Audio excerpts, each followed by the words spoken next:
C.L.A.P.S. C.L.A.P.S. So C, communication. Just quickly and succinctly, not in a long diatribe, communicate to your group what you require them to do. Move down the passage, wait over there, tie this into that, and that's enough. Just be quick and succinct. L, line of sight. In an ideal scenario, and depending on the technicality of the terrain you're in, the group is usually within line of sight of the leader at all times.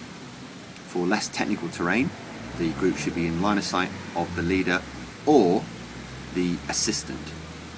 And in very easy terrain, the group can be in line of sight of the leader, the assistant, or another member of the group. The important thing here is that no one is ever out of line of sight. And the important thing as well is to make sure that, depending on the technicality of the terrain, is whether you as a leader should have eyes on everybody or everybody's okay looking after themselves. Okay, line of sight. Then we've got A, which is avoidance. Avoid hazards. It sounds logical, but a lot of people will try and throw themselves at a hazard or pass a group through a hazard, whereas sometimes the simplest and safest thing to do is to just move around the hazard.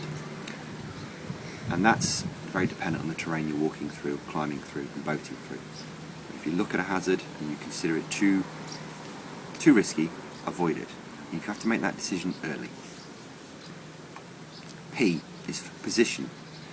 Your position within the group is dynamic. You're constantly changing your position as a leader. You may lead from the front, you may lead from the back, you may lead from the middle. But the most important thing is that you are in the position of most usefulness. That doesn't necessarily mean to be in the position of the most precarious and dangerous position to protect this most scary section. It means to be in the position where you can do the most good, the most often, and the most effectively. So position is good. And S is for stopping. Choosing places to stop with the group. You need to choose places to stop so that they are safe. You don't want to stop next to a hazard. That's not very wise. You want to choose places that are interesting, so you can actually talk to the group about things of, environmental interest. But also you want to make sure you stop in places that are environmentally sustainable, so that you're not going to stand next to something that's delicate that the group may stand on, poke, prod, or damage. So it's C.L.A.P.S.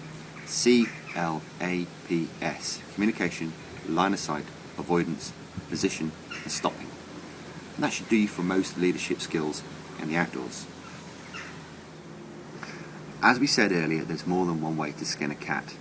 And making decisions on what practical safety techniques you're going to use in certain situations is a decision that only you can make.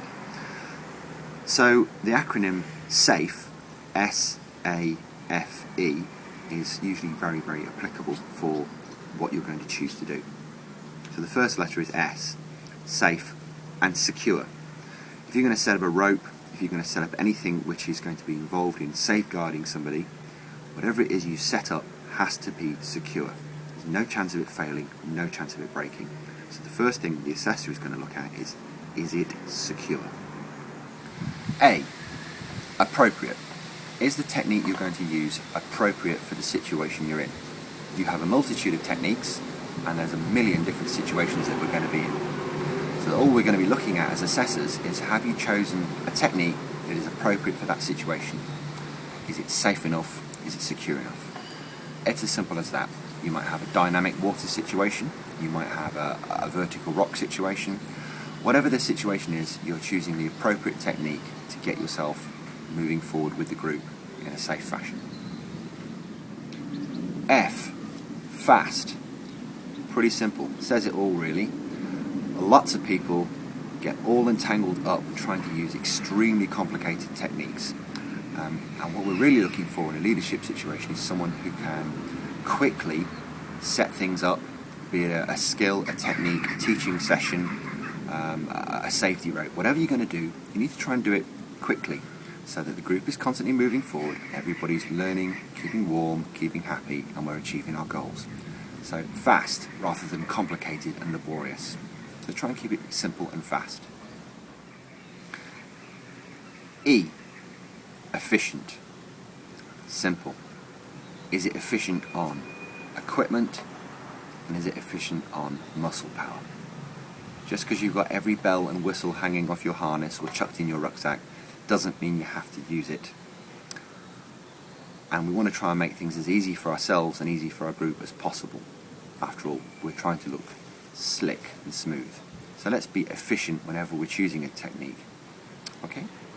So there's your acronym for you. S.A.F.E. Use it. Very appropriate.